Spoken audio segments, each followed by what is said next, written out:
Where's Daniel? I'm sure he's riding with Nancy. They're usually in separate cars. He's usually here at 8. I covered this morning. Oh, do you have any idea what they're doing? No, I just told him we don't both need to be here at 8. So I'm out next week. Okay, let's open with prayer. And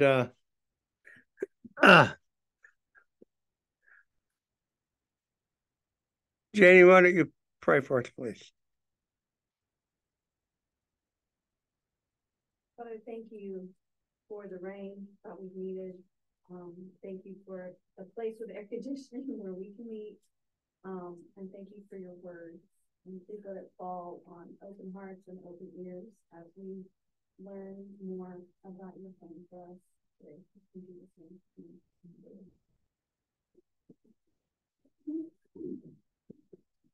So we spent a lot of time last night talking about Daniel's intonation pattern. And then she just did that. I'm not back in school with my teacher voice yet. All right, so we're in Song of Songs, chapter 7, verse 9. So almost through the book.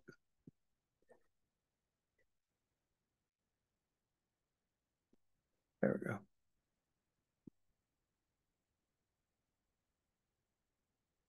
Oh. You're hearing that? No, it was Nancy. What? I thought you heard her. Is your hearing good? Oh, not to, it's better than it's been. All right, let's read. Jeff, would you pick up for me in verse 9? No, let's have a woman do it. Julie, does it need to be bigger?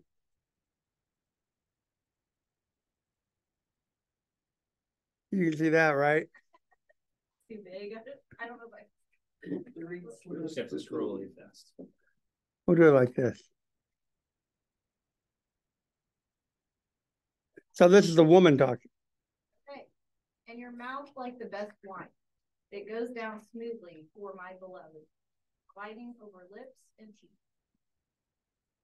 I am my beloved's, and his desire is for me. Okay, now remember what, if I'm right, this is an allegory of God's love for us and us for God, and what price you're willing to pay to have an intimate relationship with God. So keep that in mind as you hear this language. And after all, God created sex, he created the whole shamil. So none of this is embarrassing for him. Continue. My beloved, let us go out into the fields and lodge in the woods. Let us go out early to the vineyards and see whether the vines have budded, whether the grape blossoms have opened, and the pomegranates are in bloom. There I will give you my love. The mandrake was that. You remember that from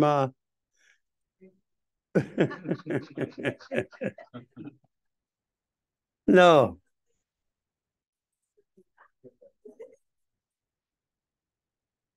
Jacob and his wives. Remember they argued over who would get the mandrakes so they could get pregnant. And Leah ended up doing it, so she got pregnant. No, Rachel got it. Rebecca got it, but they're aphrodisiacs. They're plants, but in the ancient world they were considered aphrodisiacs. Mandrakes give forth fragrance. Beside our doors are all those fruits, new as well as old, which I have laid up for you, O my beloved. Oh, that you were like a brother to me. Okay, I'm sorry. We don't think like that, but that's okay. Sorry. Yes. Okay.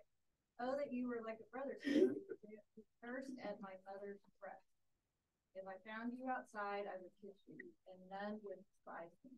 I would lead you and bring you into the house of my mother. She who used to teach me, I would give you spiced wine to drink, the juice of my pomegranate. His left hand is under my head, and his right hand embraces me. I adjure you, O Can you still read that? O daughters of Jerusalem, that you not stir up or awaken love until it ceases. Who is that coming up from the wilderness, leaning on her beloved? Under the apple tree I awakened you. There your mother was in labor with you. There she who bore you was in labor. Set me as a seal upon your heart, as a seal upon your arm, for love is strong as death. Jealousy is fierce as the grave. It flashes, are flashes of fire, the very flame of the Lord. Many waters cannot quench love, neither can floods drown it. If a man offered for love all the wealth of his house, he would be utterly despised. We have a little sister. Jeff, why don't you read for me? We have a little sister, and she has no breasts. What shall we do for our sister on the day when she is spoken? If she is a wall, we will build on her a battlement of silver. But if she is a door, we will enclose her with boards of cedar. That's still me. Yes. I was a wall, and my breasts were like towers. I'm sure it's still me, John. Then I was in his eyes as one who finds peace. Well, okay, it should have been Julie, but I'm not supposed to read that. late now. But go ahead, continue, please.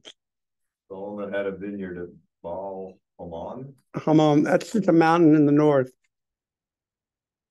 His map of brown colors to me. He let out the vineyard to keepers. Each one was to bring for its fruit 1,000 pieces of silver. My vineyard, my very own, is before me. You, O Solomon, may have 1,000. So there is Solomon. Yeah, so he shows up, to me, distinct from the lover, but, you know. And the keepers of the fruit 200. O you who dwell in the gardens, with companions listening for your voice, let me hear it. Make haste, my beloved, and be like a gazelle or a young stag on the mountains of spices. And that's it. So that's we finished the book. Why? I said, wow. Oh, I was thinking it was long. yeah, it's so no authorial aids in discerning how the thing is structured. I mean, you don't even know who's talking. It doesn't say, and she said, and it doesn't do any of that. It's strictly by verbal form. And it's an elevated poetry, particularly since it doesn't do that stuff. And it's almost a stream of consciousness sort of poem. But we're talking about a movement, the wisdom movement, who is used to, well, you remember in Job, let's see if I can find it.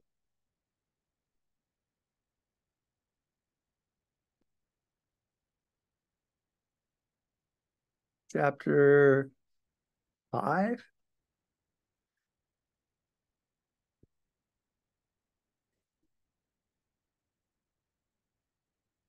No. 4.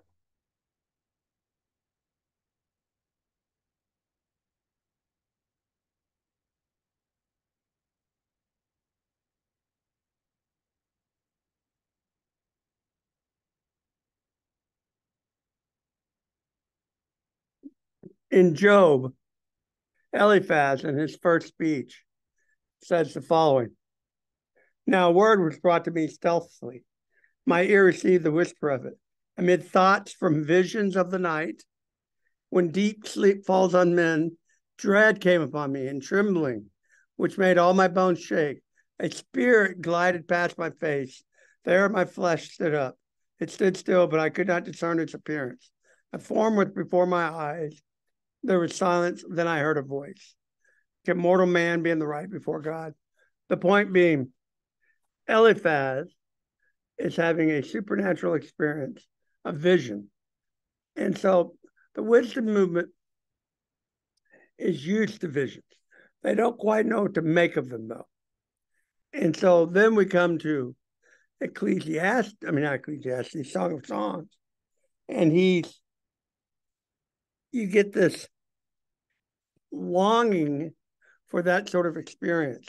The ancient world doesn't quite know what to do with mystics, for lack of a better word. They become prophets. Remember, Ezekiel is a priest. He's been taken into exile when he was about 25. He's over in Babylon. And when he turns 30, which is when he's supposed to start his priesthood, he's in Babylon. And the temple's back in Jerusalem. And this is when he has his first vision. That's what Ezekiel 1 is about. I had this vision. So here I am supposed to be a priest. And so now I'm a prophet.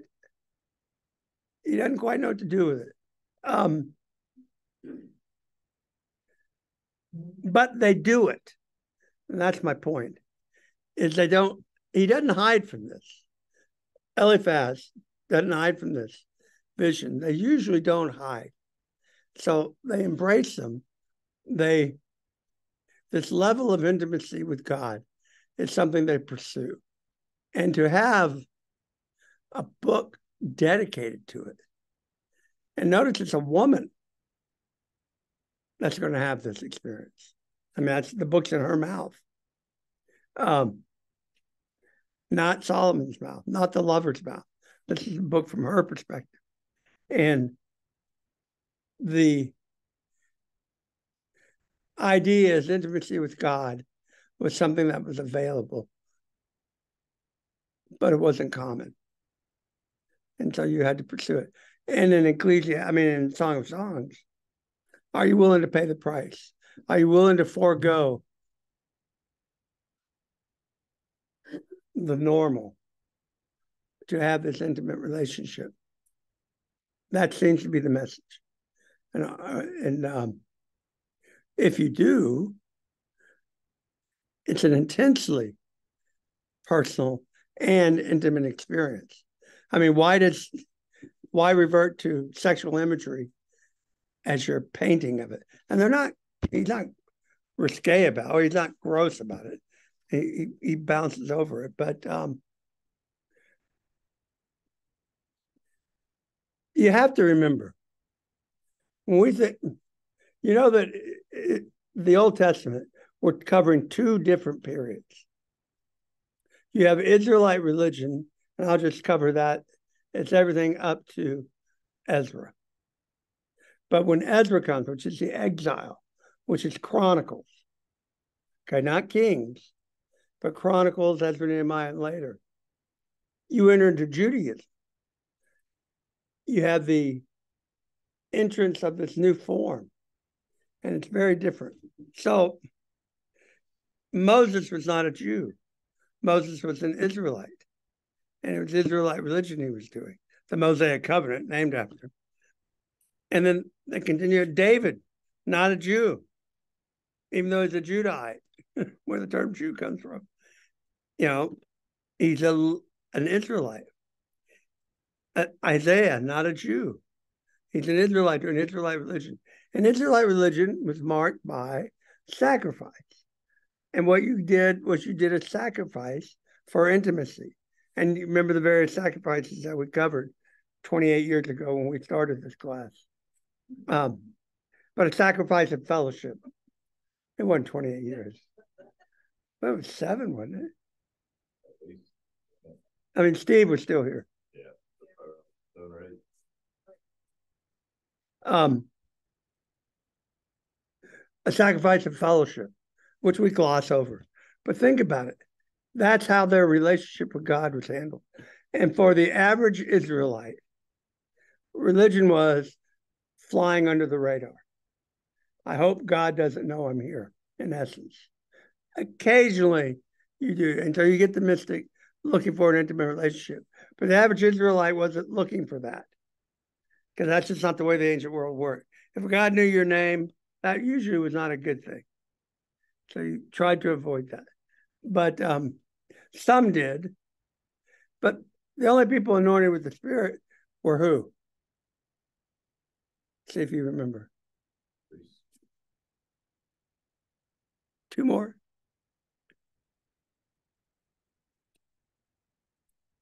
One more.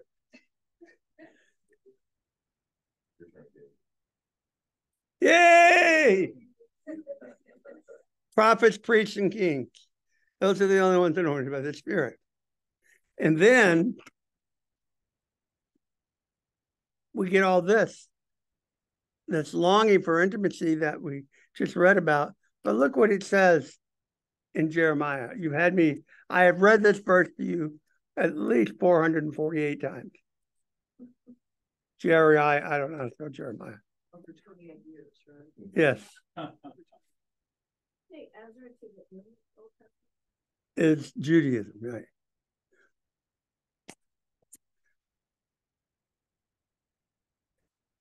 You know this verse.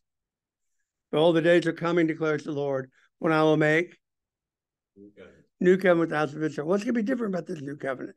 It's not like the covenant I made with the fathers, but they broke.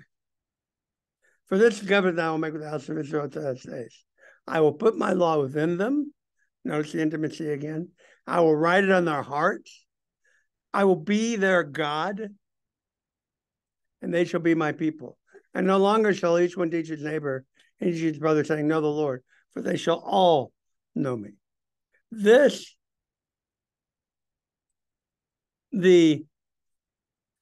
was kind of the ideal, but rarely actualized. But with the new covenant, this is going to be different. And I call this the democratization of the Spirit. I'm going to pour out my Spirit on all flesh, from the least to the greatest. I'll forgive their sins. Now, well, that's pretty good. What's Ezekiel's version of this?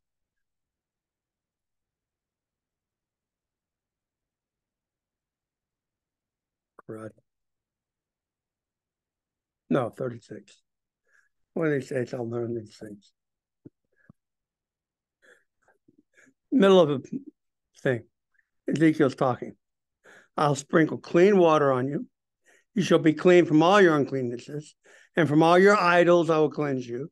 And I'll give you a new heart, and a new spirit will I put within you. And I'll remove the heart of stone from your flesh and give you a heart of flesh.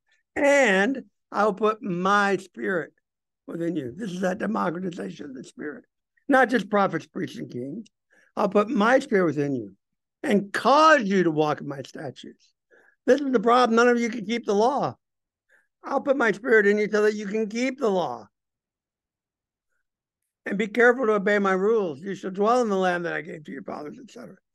So I'll put my spirit within you. Now, you go, that kind of sounds like what Peter did. Second chapter of Acts, Peter gives his sermon. And he says, and it'll come to pass afterwards that I will pour out my spirit on all flesh. It's not just prophets, priests, and kings, all flesh. Your sons and your daughters. Daughters didn't get this. You had the occasional female prophet. That was about it. Will prophesy. Your old men will dream dreams. I'm not left out. Your young men shall see visions. Even on male and female slaves. Servants is such a wuss. Female slaves. In those days I'll pour my spirit. I'm pouring it out on everybody. That's the big difference between the second covenant and the first one. First covenant was a little more hit and miss. The second one, that's the promise. Because remember, that's what's going on in Acts 2. They're out there, and all of a sudden, everybody's acting wacko at the temple. What's going on? Well, this is what he said. It's going to be on all flesh, not just the Pharisees, not just the Sadducees, not just the priests, all flesh. And they all have it. And that's what Song of Songs is about, is that in the new covenant, we have the Spirit, and this is the level of intimacy that God wants with us and that we want with him. We all want to be close to God. We want him to know us and us to know him. And that's what this new covenant is about. And that's what this whole thing is about.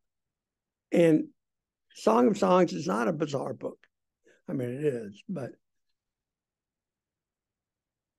that level of intimacy you can have, not just Daniel Surratt, not just me.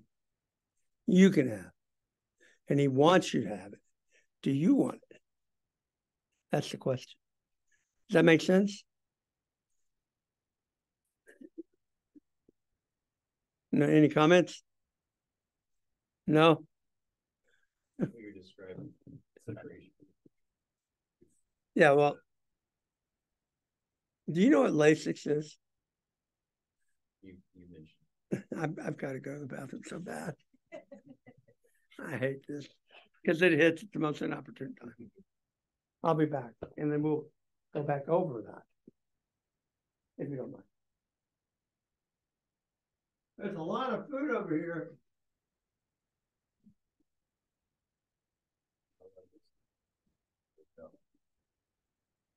Need more mouths.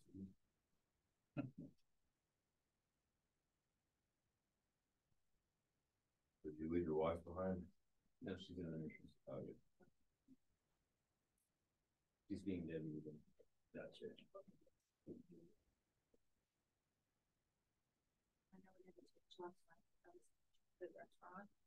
What's that? I know we had to change last night, so it was. No, the food was good, wasn't it? It worked out. Well, to go back to the. And Don showed up today, so, or well, Don showed up, not Dan. Oh, yeah. You have to see if you do it. I saw him walking the hall, so he must have survived. Okay. You guys get power back there, or just go out? Who's out? We had to get an ice chest and put on refrigerator stuff in it. Hmm. And sit down so that the ice didn't melt all over the floor and the freezer. Yeah. Plus, it's been out for 5 hours now. So, and supposedly, I guess it's 4. If you don't open your refrigerator, then your perishables will last for 4 hours. And after that, you got to ice them down. So, yeah, so. Anybody found a good generator? Seems like, you know, we might need one. The last 5 years in Tulsa State.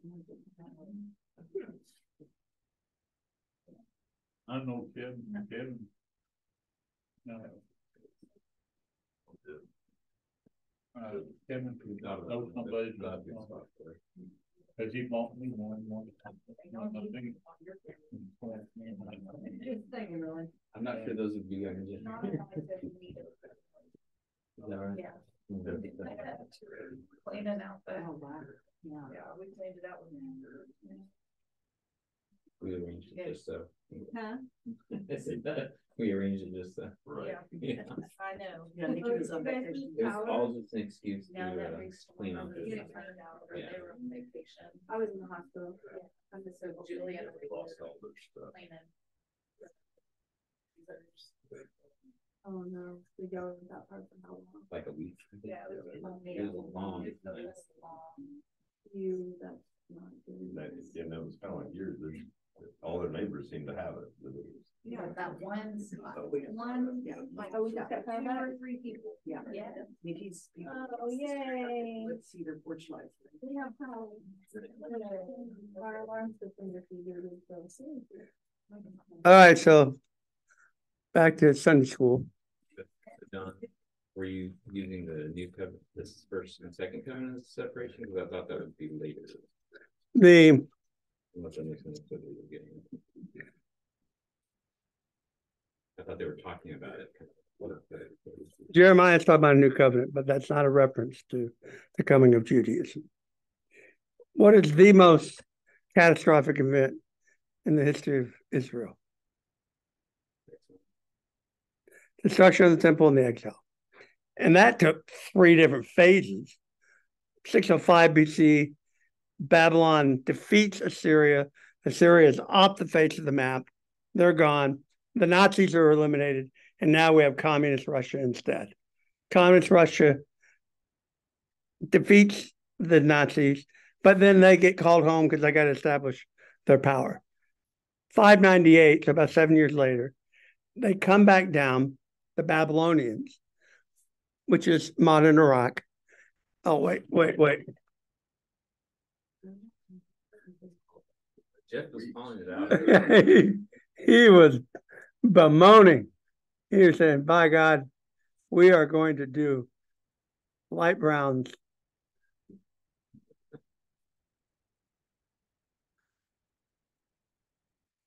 Iraq.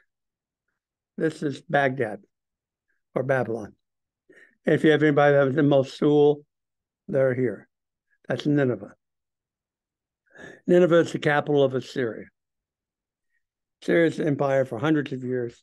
And in 605, they get defeated, well, over here. Babylon defeats them. Assyria's off the face of the map.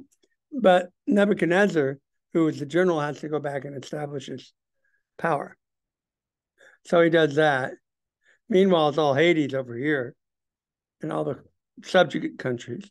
He comes back in 598 because the king of Jerusalem is not submitting.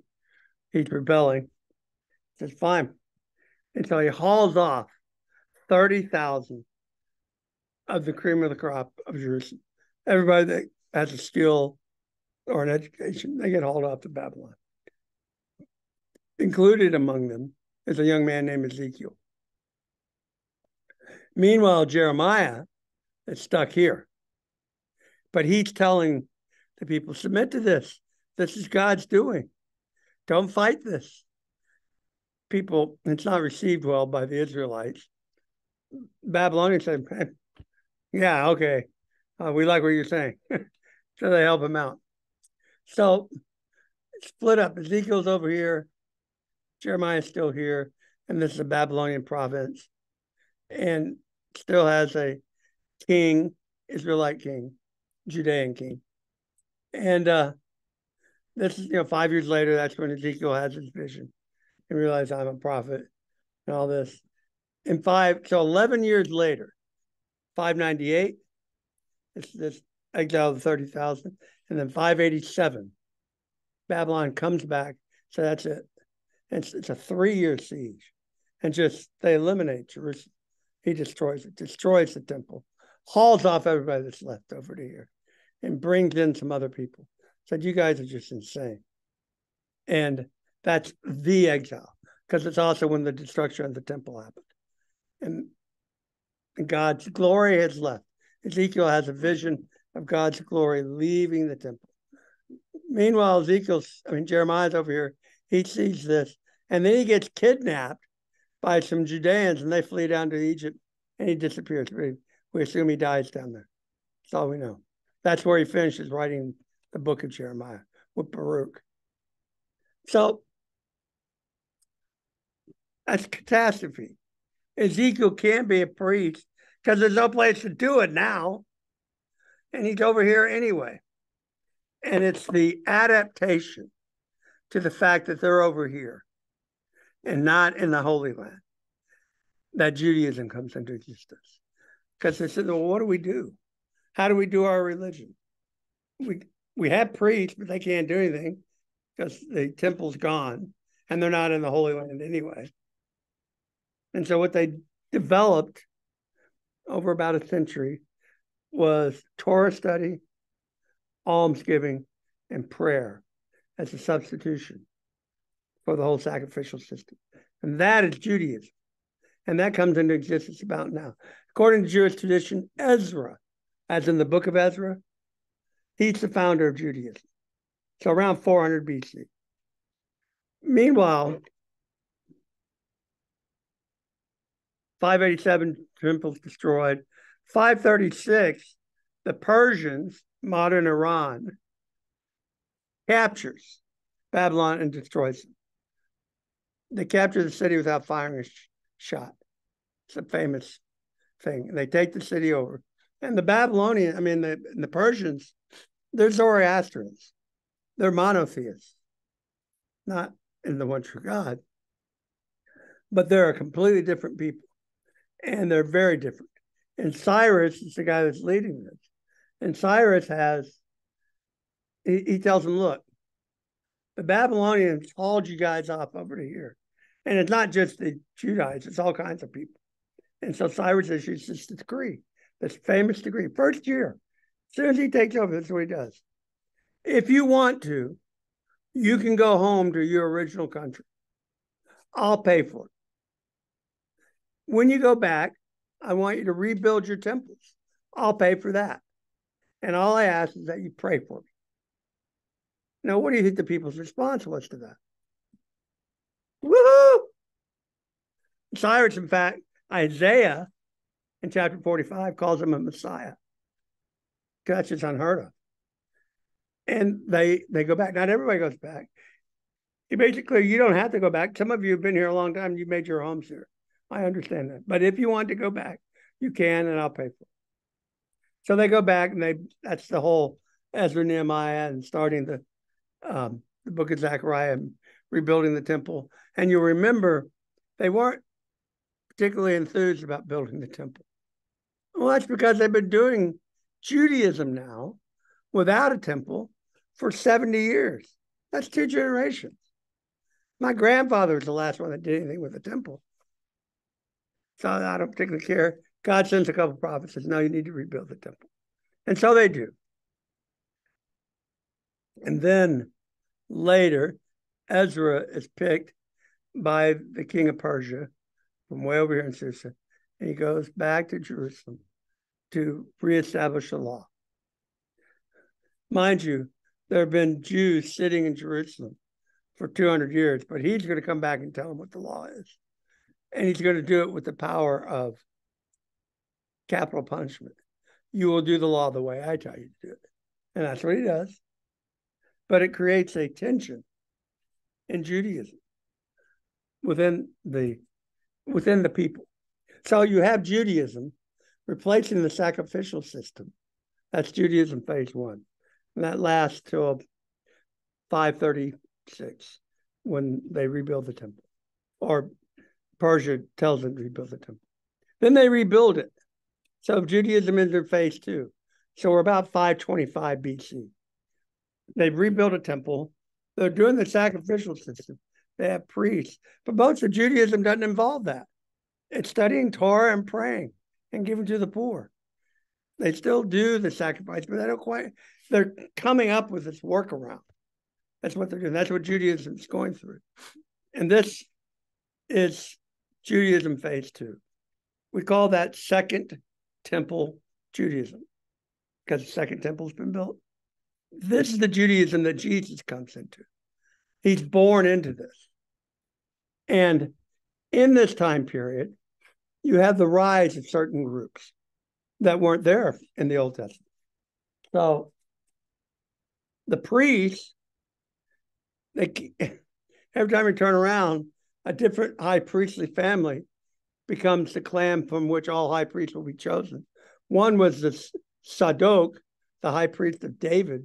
And so all priests, high priests have to come from the Sadoks, which gets people that follow this group are called the Sadukites, or in Greek, Sadducees. You've heard of the Sadducees. They are a priestly clan. But people identify with the Sadducees. And so you start getting hangers on as well. But the Sadducees only read the Pentateuch. They only read the first 5 books of the Bible. They don't believe in any of the oral law. And they're big on the temple, as you can imagine, because they're priests, even the add-ons. Meanwhile, among Judaism popular, you have this holiness movement that arises. These people want to be, the Ecclesiastes message has reached them. They want to be holy. They want an intimate relationship with God. They're not priests, though. So they said, you know what? We're going to live by the holiness code that the priests live by, even though we're not priests. We'll live by that. They call themselves, and we'll separate ourselves. And they're called the separated ones, which in Hebrew is Pharisees. And this is where Pharisaism comes up. It's a lay holiness movement. These are not priests. And they take them on. It's a good thing Pharisaism is a good thing, but like all good things, it gets morphed. But Jesus comes, these two groups have been there, and there are others. There's a priestly group that broke off from the Sadducees and said, "You guys are nuts." And they ran off, went to Damascus, and the Sadducees sent an assassin over there and killed their leader. This guy was known as the teacher of righteousness, about 180 BC. And this is the Essenes, as in the people who founded Qumran, the Dead Sea Scrolls. And so Judaism is a multifaceted affair. The average Jew is not a Sadducee, because he can't be, he's got by birth. He's not a Pharisee, that's the holiness movement. He's not an Essene, that's an extreme holiness movement. He's just a Jew. But Judaism is more intimately involved in the day-to-day life than was the Israelite religion, because you're doing the Torah study and the prayer and the giving to the poor. The sacrifices you still have to do. But remember, sacrifices are in Jerusalem, so you tend to do that once a year. Remember Joseph and Mary? They went down to do that. It's not like they went every day. One time they went down there and had Jesus go with them. Remember, that's typical Israelite religion. But they're Jews. They have this intimate relationship they want as well. And this is the environment in which Jesus comes up. And that's still before the new covenant, because Jesus is coming. And he's not a Pharisee. Don't get me wrong. He's closest to the Pharisees, but he's not a Pharisee. You guys take your traditions and make them as valid as the law. That's not right. He rejects that. You Sadducees are just nuts. I reject that. No, he's pursuing. He wants this intimacy. He wants everybody to pursue this. But he also has this thing he has to do. His death is a necessary component for the second covenant. And we have to get through that. And he doesn't particularly want to do it, but he's going to do it. Remember his prayer? Dad, I see I'm supposed to die. Can we come up with a different way? You got to appreciate that. I just soon do it a different way. Nevertheless, your will be done. And he does. And then in Acts 2, we get the pouring out of the Spirit, which is a distinct act. And then it marked that new covenant. Jesus says his death is for the new covenant. This is my blood of the new covenant. And then that pouring out of the Spirit is the final capstone. It's what's spoken of in the prophet Joel. We've now reached that point. That's a huge, huge deal. Where, in fact, Peter's going to call us a royal priesthood. Why? Prophets, priests, and kings have the Spirit. Well, now we have the Spirit. So what's that make us? Prophets, priests, and kings. So reread Ecclesiastes. Meditate on it. And say, do I want to be this intimate or not? I hope you will. Now, we talked about what we're doing next. We talked about doing Psalms, which is kind of where we landed, or the prophets, or our New Testament thing. One last chance to revisit that. What would you guys like to do? Jeff wants to do Psalms.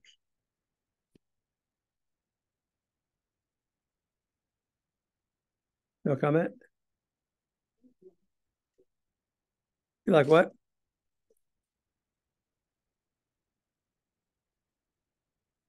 We'll read the whole book.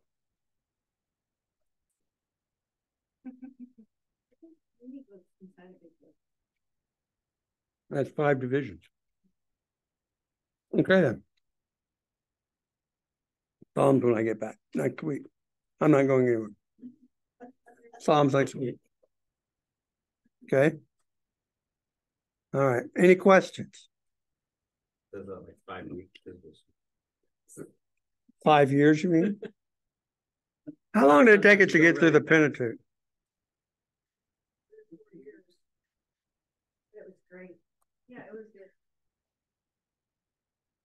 Hi, Sally Ann. So, okay then. Let's close in prayer. I'll stop the recording.